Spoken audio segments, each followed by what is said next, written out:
Hello नमस्कार मंडळी, तर तुमचं सगळ्यांचं स्वागत आहे माझ्या ब्लॉगमध्ये। तर मी येऊन 15 दिवस झाले होते फक्त माहेरी। तर माझे मिस्टर अचानक आले मुंबईवरनं, म्हणजे ठाण्यावरनं आले आणि आम्हाला सरप्राईज दिलं। एकदमच आले ते न सांगता। आणि मग आम्ही दुसऱ्या दिवशी प्लॅनिंग ठरवलं कुठेतरी बाहेर फिरायला जाण्याचं। आणि त्यांना जायचं पण होतं, म्हणजे 2 दिवसासाठीच आले होते ते आम्हाला भेटण्यासाठी आणि त्यांना लगेच जायचं होतं वापस ठाण्याला। तर म्हटलं जवळपास कुठेतरी जाऊ आपण। तर हब्बनहट्टीला गेलो होतो आम्ही आणि हब्बनहट्टी 1 तास लागतो जायला बेळगाववरून, कमीत कमी 1 तास, म्हणजे 45 मिनिट्स तर लागतातच।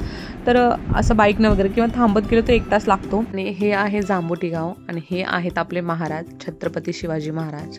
तर आम्ही इकडनं थोडंसं थांबलो, म्हणजे चाय पिली आणि पुढे निघालो आम्ही हब्बनहट्टीला। तर हे 4 किलोमीटरवर होतं पुढे हब्बनहट्टी। आणि लास्ट टाईम म्हणजे गेल्या वर्षी मी इथे आली होती बहिणींसोबत। बहिणीचा बड्डे होता, छोट्या बहिणीचा बड्डे होता। तर इथे आम्ही मस्त जेवण वगैरे करून जेवून गेलो होतो, मजा मस्ती करून।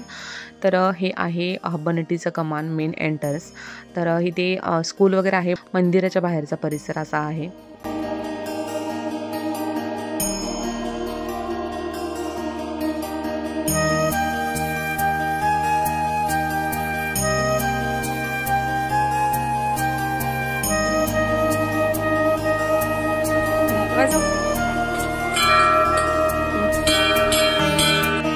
हे शेड वगैरे आहे, गेल्या वर्षी नव्हतं, पूर्ण ओपन होतं। आता उन्हाने खूप पायऱ्या वगैरे तापतात त्याच्यामुळे शेड बांधलेत। आणि हे मंदिर आहे ना, हे पूर्ण म्हणजे पाण्याखाली जातं पावसामध्ये। तर इथे यायचं असेल तर सप्टेंबर ऑक्टोबरमध्ये यायचं। म्हणजे पाणी पण कमी असतं आणि एन्जॉयमेंट पण होते पाण्यामध्ये। तर छान असं आम्ही दर्शन घेतलं आणि पुढे तुम्हाला व्हिडिओमध्ये दिसेलच, त्या काकाने आम्हाला संपूर्ण अशी या मंदिराविषयी माहिती सांगितली। दक्षिणेकडे जायला नाही काय, आणि गरुड रूपी आहे, गरुडासारखं त्याचं तोंड नाक सगळं गरुडासारखं आहे, गरुड रूपी आहे आणि दक्षिणमुखी आहे। त्यामुळे इथं काय संकल्प केलेले 100% खरे होतात म्हणून लोक बेळगावचे 100% लोक इथे येतात। हे आता क्लिअर। आणि ते पाऊल जे आहेत की नाही, हे पाऊल होते ते परशीबुडी होते। ह्या काय खाली परशीबुडी गेल्यामुळं लोकांना ते पाऊल दिसत नव्हते। मग ज्या वेळेला आम्ही ते वरती चालू करताना आमचं लक्ष गेल्यानंतर ती परशी खाली उतरलो, पाईप वर गेला, पाणी लवकर जात नाही, पाईप वर गेला, आत जात होता। आता परशीच तिथे खिडकी आहे, इथं असं कोपऱ्यामध्ये, त्या कोपऱ्यामध्ये असं हे आहे खिडकी आली, तो बाहेर यायला खणा काढून त्या कोपऱ्यामध्ये असं तिथे हे आहे। जेवढे नदीचं लेवल आहे तेवढा दगड आहे खाली आणि काही नको पाठीमागचा दगड जाऊन बघूया, मग त्याला त्याच्यावरून तुम्हाला अनुभव समजतो येतात। सांबरेकर असे आपली कामवणे आणि त्यांची ती काम।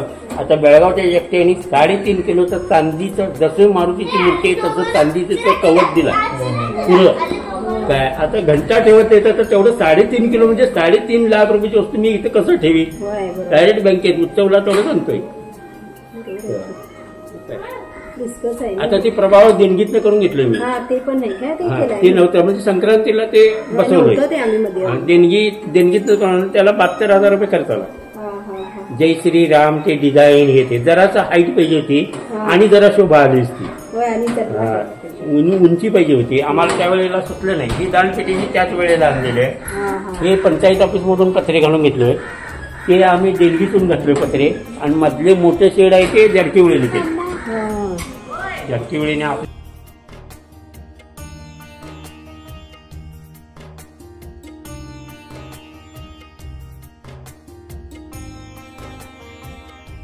आता ते काका पण बोलत होते की बेळगाव साईडचे लोक वगैरे भरपूर इकडे येतात।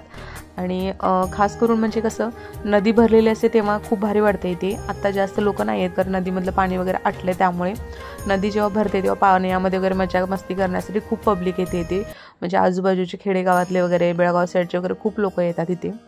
मलप्रभा नदी आहे आणि म्हणजे पडली भरायचं किंवा देवाचं कार्य वगैरे असेल तर भरपूर लोक येतात इकडे।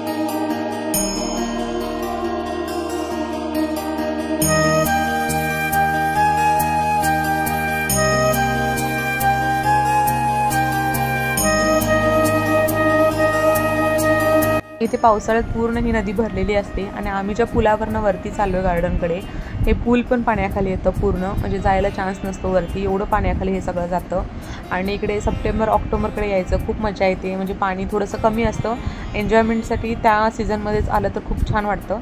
आणि इकडे आम्ही वरती आलो श्रीराम गार्डनकडे. मस्त असा उसाचा रस पिला थंडगार, कारण गरमी भरपूर होती आणि ते छान वाटत होतं. बाजूला शेती वगैरे होती, खूप भारी वाटत होतं. इथे जेवणाची सोय पण आहे, तर खूप छान वातावरण होतं. आणि आभाळ बघू शकता तुम्ही कसं पूर्ण काळे ढग झालेत. आणि आम्ही नंतर शेवटी अडकलोच पावसामध्ये घरी जाताना, कारण खूप पाऊस पडला. ते मस्त असं उसाचा रस एन्जॉय केला आम्ही. आणि हे वरतून असं दिसतं मंदिर, खूप भारी दिसतं. पाणी असतं तर खूप छान वाटलं असतं. मुलं म्हणजे पाणी आहे म्हणून आम्ही आलो होतो, पण ते मेमध्ये पाणी नसतंच खास करून, कारण गेल्या वर्षी पण आम्ही आलो होतो तेव्हा पण असंच होतं वातावरण, इकडे पाणीच नव्हतं अजिबात. तर इथे सप्टेंबर ऑक्टोबर म्हणजे पाऊस पडून झाल्यानंतर तेव्हा यायचं, ते खूप छान वाटतं. तर तुम्हीही बेळगाव साईडचे असाल तर नक्की हब्बनटीला एकदा तरी या, कारण दर्शन घेऊन खूप भारी वाटेल तुम्हाला स्वयंभू मारुती रायाचं. तर हा व्हिडिओ कसा वाटला हे कमेंट करून नक्की सांगा. आणि आवडला असेल तर लाईक करा, शेअर करा, चॅनलला सबस्क्राईब करा. तर भेटू परत अशाच एका नवीन व्हिडिओमध्ये. तोपर्यंत बाय.